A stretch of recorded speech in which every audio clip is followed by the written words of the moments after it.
You know what hurts the most? It's not being misunderstood by strangers. It's explaining your heart to someone you thought would get it, and they still twist it. You keep trying, softer this time, clearer, more patient, but nothing changes. Because some people aren't listening to understand, they're listening to stay right. And every time you explain yourself to someone who doesn't want to hear you, you lose a little more of yourself. It's time to stop handing your peace to people who never earned it. You weren't born to prove yourself to people who already made a decision about you.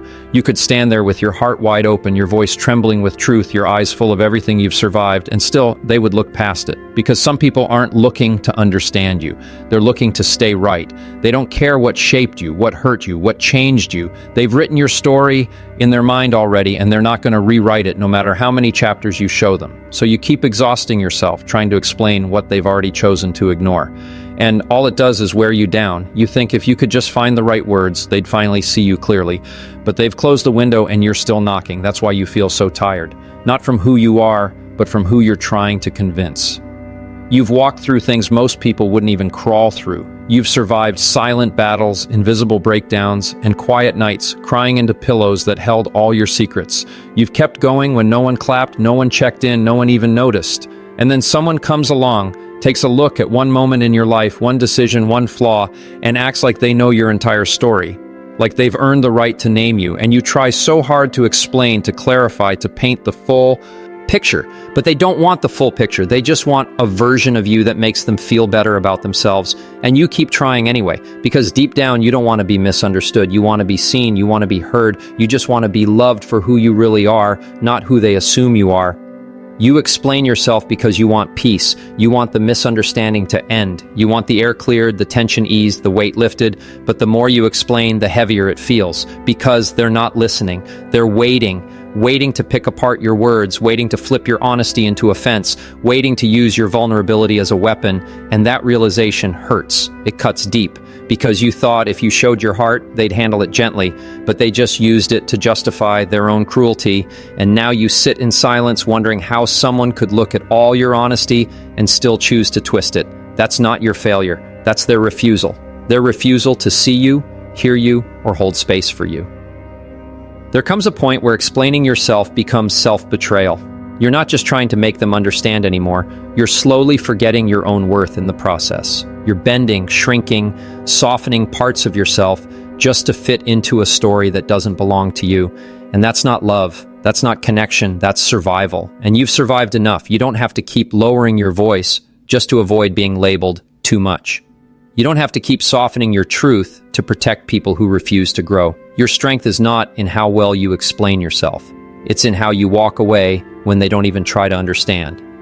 There's a kind of pain that comes when you realize your words don't matter to someone. Not because they weren't true, but because the person you're speaking, Nangtu, was never open to hearing them. And you keep replaying the conversations in your mind, wondering if you should have said it differently, softer, louder, clearer, but nothing would have changed. Make mistakes. But because I no longer wanted to stay chained to them, forgiveness isn't pretending nothing happened. It's saying, I see the pain, and I choose not to live there anymore. I chose to believe that I am not the same person who was once afraid to stand alone. I have grown, even if no one clapped for it. The old me used to break at the sound of silence. Now I sit in silence and breathe. The old me sought validation from eyes that only knew how to judge. Now I find peace in knowing that I don't need to be understood by everyone. I used to feel invisible in my own life. Now I speak gently to myself and say, I see you, I'm proud of you. These are the things I never heard, but needed most, so I give them to myself. Every single morning. I don't wait for someone else to remind me that I'm healing. I tell myself, because I know now that the voice inside me is more powerful than the noise around me. There's a certain kind of courage in waking up and choosing not to hate yourself, in choosing not to let your past versions drag your present self into the mud. Some people will always define you by who you were in your worst season, but you don't have to. You can love yourself anyway. You can give her a new name. You can speak life over your reflection even when your voice shakes. You are not too much. You are not broken. You are becoming. And every day you choose softness over shame, you reclaim a little more of who you were meant to be.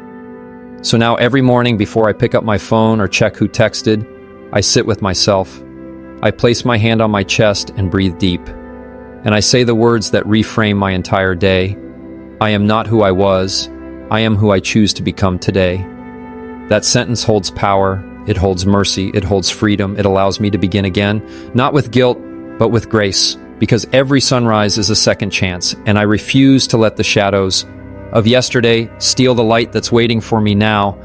There were mornings I didn't want to wake up, not because I was lazy, but because life felt like too much. I opened my eyes, and the weight of everything I didn't say, everything I pretended was okay, came crashing down before my feet even touched the floor. I smiled when I didn't feel like it.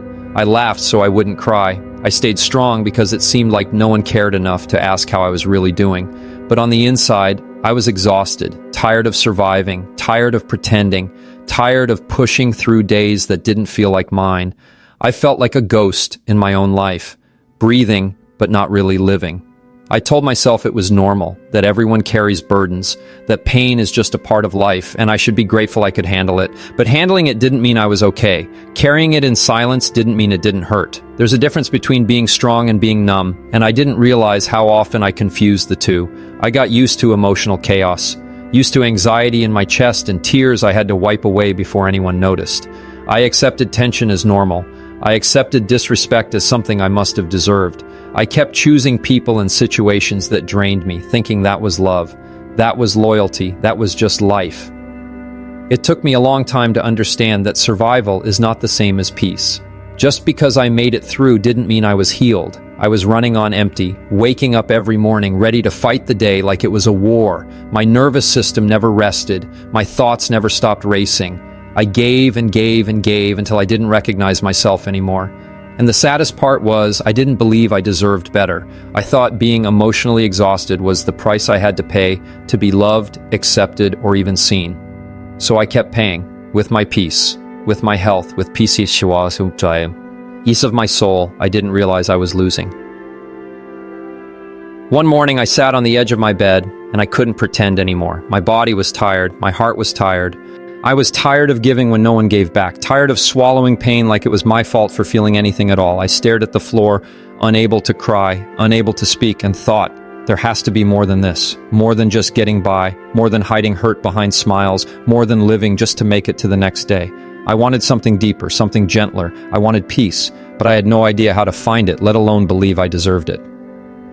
That was the turning point, the moment I asked myself a different question. Not, how do I fix everything, but why do I believe I'm not worthy of peace? It hit me that I had been surviving for so long, I didn't even know what peace felt like. I was addicted to chaos, to noise, to proving myself. But peace isn't earned by suffering, it's claimed by remembering who you are when no one's looking. I started small. I stopped answering messages that made my chest tighten. I took a deep breath before reacting. I allowed myself to rest without guilt. I spoke gently to myself, even when the world didn't.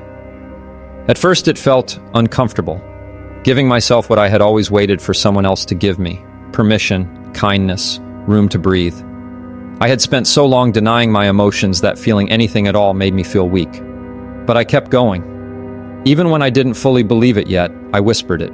I deserve peace. I said it when I woke up. I said it when the anxiety came back. I said it when I wanted to go back to what was familiar but harmful. I said it until it felt real.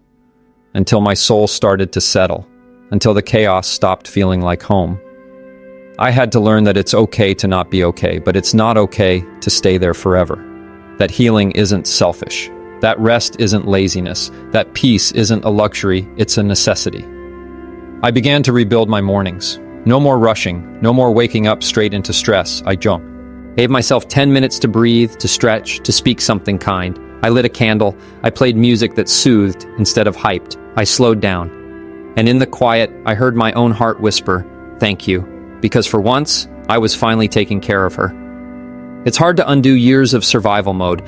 There are still days when I slip back into old habits, when I try to fix things that aren't mine to fix, when I reach for comfort in the very things that once broke me. But I come back to the words that saved me.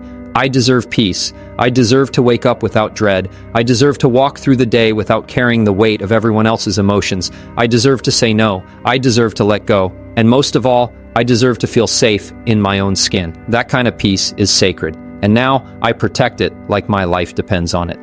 Some people will never understand why you changed. why you started choosing calm over chaos, why you left certain conversations, certain people, certain versions of yourself behind. Let them wonder, let them talk. You don't owe an explanation for your healing. You only owe yourself the chance to feel peace in your bones, to go to sleep at night without heaviness in your chest, to wake up in the morning and not feel like life is something you have to survive. You are allowed to be soft, to be safe, to be whole. Even if no one else gave it to you, you can give it to yourself. So now, every morning, I don't reach for my phone first. I reach for stillness. I let my soul catch up with my body. I breathe deep, and I say it, not as a wish, but as a truth. I deserve peace, not just survival, because surviving is not the goal anymore. Living is, healing is, loving myself enough to rest is, and every time I say those words, I feel something shift, something soften, like my heart finally believes I'm safe to exhale. And that's where my peace lives, right there. In that breath, there were days I couldn't even look at myself in the mirror without crying. Not because I hated who I was, but because I couldn't recognize her anymore. She looked tired, like she'd been fighting battles no one saw, like she was holding pieces together with trembling hands and silent prayers. I used to stare at my reflection and wonder how someone could look so broken and still keep breathing. I blamed myself for everything, for the pain, for the silence, for the way I felt hollow even in a room full of people. I carried shame like it was stitched into my skin. I thought if I had been stronger, better, more lovable, maybe things wouldn't have fallen apart the way they did. Maybe I wouldn't have these scars. I was told that scars were ugly, that they were reminders of failure, that they made me less. So I hid them, emotionally and physically. I wore the smile that made everyone else comfortable. I said I was fine when I was breaking inside. I buried my truth beneath politeness, thinking it was braver to stay quiet than to fall apart. I convinced myself that if I kept pretending I wasn't hurt, maybe one day I wouldn't be. But it never worked. The ache stayed. The memories stung. The silence screamed louder at night. I cried in the shower so no one would hear. I broke down behind closed doors so I wouldn't have to explain myself. I was hurting, but I kept performing strength. No one tells you how heavy healing feels at first. No one tells you that it will require you to revisit everything you tried to forget, that it will ask you to look at the scars you've hidden and not just acknowledge them, but accept them. I didn't want to. I wanted to move on without feeling at all. I wanted to forget. But healing doesn't work that way. It's not about erasing the past. It's about reclaiming your power from it. So I sat with the ache. I let myself grieve the version of me that got hurt. I let the tears come without apology. And slowly I started to feel something again. Not happiness, but truth. Raw, shaking, honest truth. The truth was I was never broken. I was bruised, I was wounded, but I was not less because of it. The fact that I still stood after all that pain, that was strength. The fact that I could still love, still hope, still try, that was courage. I began to look at my scars differently, not as reminders of weakness, but as proof of survival, proof that I didn't give up, even when everything inside me wanted to. They became sacred. They told a story no one else could tell, and that story deserved to be honored, not hidden. I realized I didn't need to heal into someone new. I needed to return to myself, the real me, the whole me. For so long, I believed I had to earn wholeness, that I had to fix everything inside me before I was allowed to feel proud, feel loved, feel worthy. But wholeness isn't perfection, it's presence. It's looking at every scar, every heartbreak, every cracked piece, and still saying, this is me, and I am still enough. I used to think my worth depended on how well I hid my pain, but now I know it lies in how deeply I honor it. I stopped apologizing for my sensitivity. I stopped calling my softness a flaw, because that softness is what kept me human through everything that tried to harden me.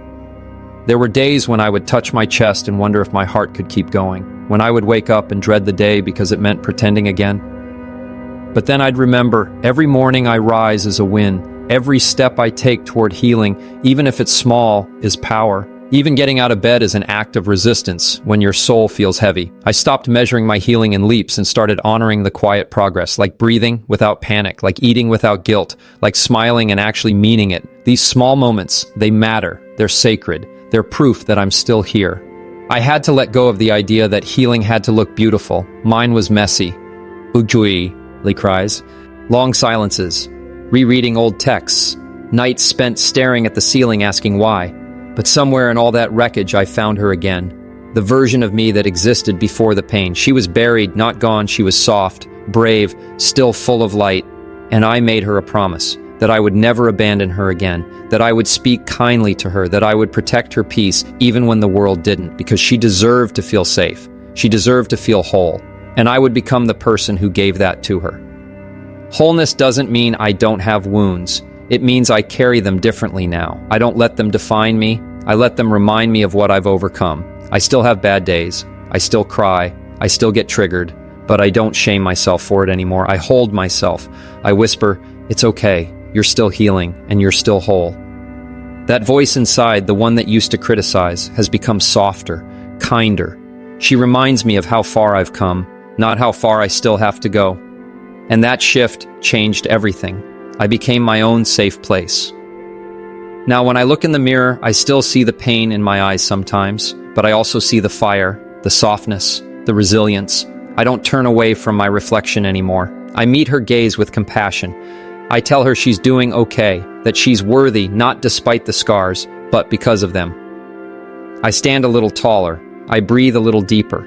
And every morning, I say the words I used to need from everyone else but never got: "You are whole, you are enough, you are still here, and that is more than enough."